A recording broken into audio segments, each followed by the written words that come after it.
L'acqua come modello di sviluppo economico e turistico sostenibile è il tema al centro del dibattito promosso da Venice Promex al Pala Expo Mar di Caorle nell'ambito del Salone Nazionale dell'Alto Adriatico per la ristorazione e l'accoglienza. Acqua driver per il turismo sostenibile, il titolo dell'evento che ha chiamato a raccolta amministratori comunali, associazioni di categoria, strutture ricettive e aziende di servizi turistici.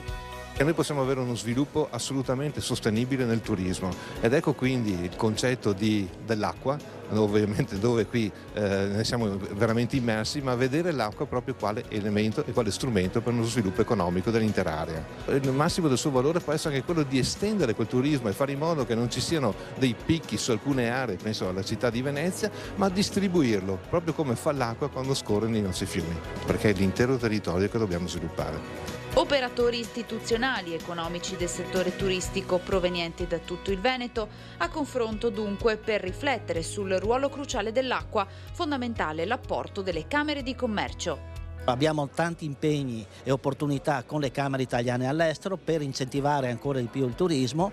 C'è il turismo di rientro, ma c'è il turismo tradizionale che ovviamente vede un'offerta che va dalla cultura, che va dal territorio, dalle bellezze artistiche, ma soprattutto dalle professionalità e dalla competenza dei nostri operatori. Veneto, prima regione turistica d'Italia, in un 2024 con presenze da record.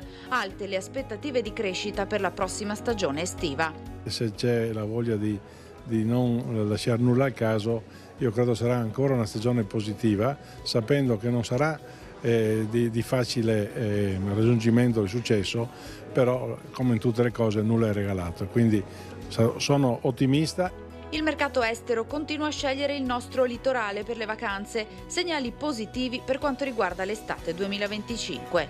Abbiamo un litorale che dal punto di vista ambientale sta bene, possiamo avere delle sinergie tra comuni che migliorino ulteriormente la situazione, ma complessivamente è un territorio che ha ancora grande attrattività, lo testimoniano le presenze turistiche, per cui siamo soddisfatti dei risultati aggiunti, ma non possiamo abbassare la guardia. Dobbiamo guardare il futuro e cercare di lavorare ancora di più e meglio per mantenere e migliorare questi risultati. È chiaro che per noi il mercato tedesco resta comunque un mercato di riferimento importante per tutta la regione Veneto, non solo per la costa.